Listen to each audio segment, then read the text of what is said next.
Iniisip mo pa rin ba yung sinabi ng dati mong asawa? Baka totoo nga, na isa lang akong hampas lupa, na hindi nagaganda ang buhay. Ano ka ba? May anak ka na umaasa sa'yo. Tsaka, magkakatrabaho ka na, di ba? Hindi ko na alam. Sobrang bigat na. Pero salamat, Susan. Napagaan mo loob ko.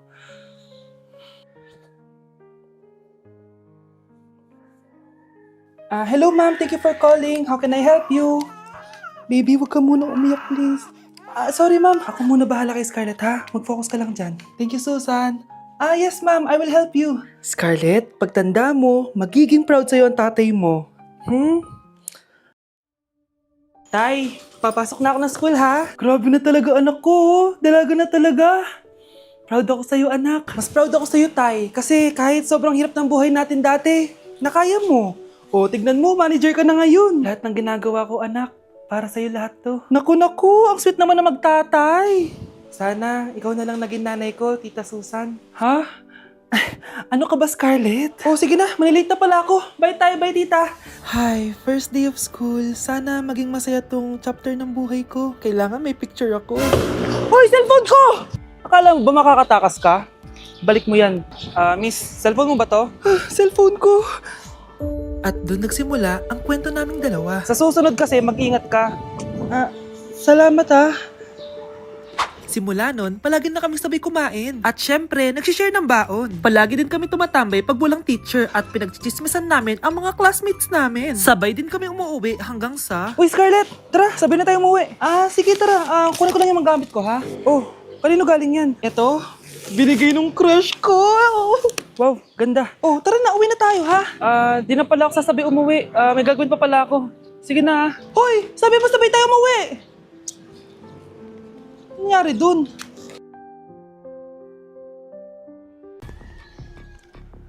Balita ko, dyan nagtatrabaho yung dati kong asawa. Siguraduhin yung masisisante nyo yan. Dahil ayaw ko ng peste sa kumpanya ng asawa ko. Naintindihan? Susan, alam mo, feel ko talaga mapapromote na ako anytime. Kasi sabi ng manager namin, isa ako sa pinakamagaling sa amin. Ngayon pa lang, congrats na kita. Simula pa lang, alam ko naman na kaya mo. Alam mo, okay din pala na hiniwalay na ako ng asawa ko. At this ngayon, alam ko talaga kung anong habol niya sa akin. Yun ay pera. Madami pang ibang babae dyan, ano ka ba? Tsaka ang importante ngayon, nakafocus ka sa pagpapaganda ng buhay nyo. Oh, luto na to. Kain na tayo. Yes po, ma'am. Okay po. Ma'am, i-hold ko po muna kayo ha. Wait for a while. Sino itong tumatawag? Sir Ramon, may bad news po ako sa'yo. Ayaw ka po ng boss namin. Ano? Kaya tatanggalin ka sa trabaho. Anong tanggal na ako sa trabaho, ha? Utos lang po sa amin. Hindi pwede yun! Sorry sir, humanap ka na lang po ng ibang trabaho. Bakit puro na lang kamalasan dumadating sa buhay ko?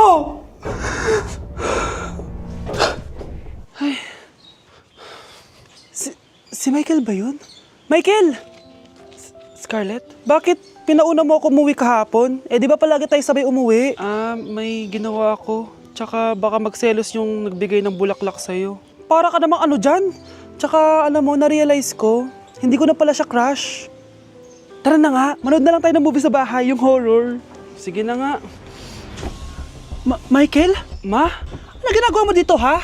Get in the car! Uuwi na tayo! Di ba sabi ko sa'yo, nababoard ako sa bahay, kaya umalis ako? Michael, siya yung nanay mo. Kilala mo nanay ko? At sino naman tong babaeng kasama mo, ha?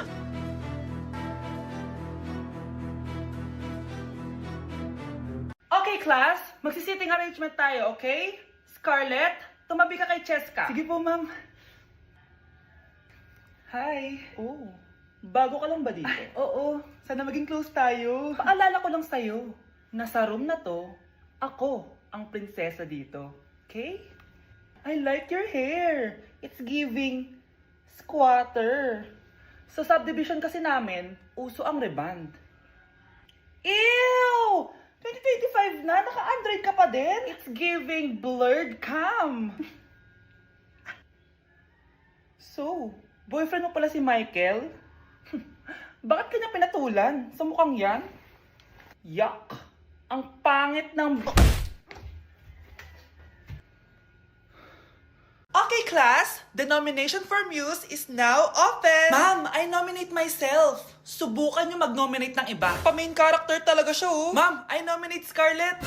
Hala, maglalaban sila. Ooh, ang dalawang magkaribal. Ay nako, for sure mananalo ako. Let's fight fair and square. Okay, we have 2 candidates. Unang tanong, anong meron sa inyo na wala sa kalaban nyo? Ang bagay na meron ako at wala siya ay yung mga mansyon namin. Mamahalin namin na sasakyan, mga luxury bags, for sure wala siya nun. Ang bagay na meron ako at wala siya ay ang mga taong nagmamahal at sumusuporta sa akin. My family, my friends. Walang kwenta ang yaman kung walang nagmamahal sa'yo. Oh, burn! For my final question, bakit ikaw ang deserving maging muse? Obvious naman, di ba? Maganda ako, sexy ako. Ano pa bang hahanapin niyo sa akin? I believe that being a muse is being a good role model. I am confidently beautiful to show the classroom, the school rather, that I have what it takes to be a good role model. And I thank you. We love you, Scarlett! Itaas ang kamay kung boto kay Cheska. Okay? Itaas ang kamay kung boto kay Scarlett. Okay, Cheska! Panalo ako! Pwede ka nang bumalik sa upuan mo! Meron na tayong bagong muse! Si Scarlett! Deserve!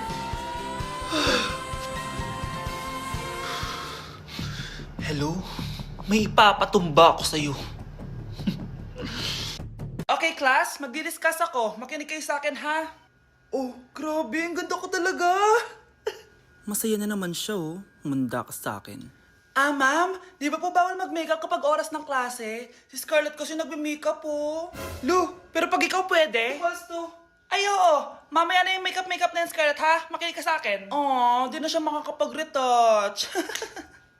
Okay, class. 2 ang naka-perfect sa exam natin. Si Cheska. Expect ko naman na perfect ako, eh. At si Scarlett. Perfect din ako. Talagang nilalabanan ako ng babaeng to. Patingin na test paper mo. Ma'am, di ba wrong spelling is wrong? Mali yung pneumonia niya, oh. Walang P sa una. Ha?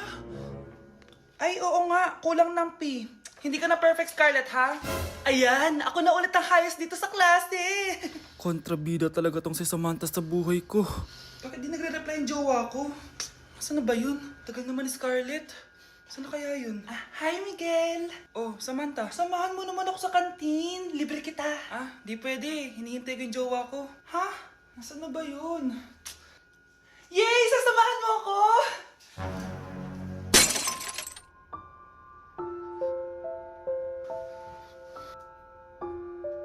Ha? Wala naman ako sinabi! Scarlett? Mainis ka lang, dapat lang sa'yo. Lahat na lang kinukuha sa akin ni Samantha. Ibubunyag ko na yung sekreto ng pamilya niyo. Okay, class, settle down. Ibibigay ko na yung mga exam nyo. Okay, get 1 and pass. Ma'am, sorry I'm late. Class, anong sabi ko kapag late na dumating? Hindi po mag-e-exam. Tama! So, bawal ka na mag-exam, Scarlett. Hi, ma'am. Nandito na ako. Medyo na-traffic eh. Oh, Cheska, buti nakahabol ka. Oh, eto. Pinag-reserve ko to ng test paper. Mag-exam ka na. Thank you, ma'am. Lo, ang unfair. Bakit si Cheska pwede mag-exam kahit late? Iba kasi si Cheska. Hindi mo siya kagaya. Okay, class. Nagets niyo ba yung lesson? Naiihi ako. Ma'am, may I go to the CR? Kita mo nag-lesson ako, di ba? Makakahintay ang ihi mo. Tapos kapag bumagsak, magreklamo. Ma'am, pwede ba ako mag-CR? Sure, Cheska. Umihi ka na. Take your time, ha? Yay! Thank you, ma'am. Ma'am, may favoritism ka. Kapag si Cheska, pwede. Ano ba meron sa kanya? Basta. Pwede ba? Huwag kang bastos. Nag-discuss ako, di ba? Okay, class. Next topic. Okay, class. Ang bagong top 1 dito sa klase ay si Cheska. Ha? Ma'am, paano siya naging top 1? Eh ako yung pinakamataas na grade sa aming dalawa. May mga special grades kasi siya at wala ka nun. Anong special grades? Yan ba yung pagbibigay sa'yo ng pera ng magulang ni Cheska? Kaya siguro favorite mo siya. Ano pinagsasabi mo, Scarlett? Alam ko namang mahirap tanggapin na natalo kita. Hindi ka patitigil, Scarlett, ha? Gusto mo dalhin kita sa principal's office? Sige, punta tayo sa principal's office. Ipapakita ko lang tong chat nyo ng magulang ni Cheska.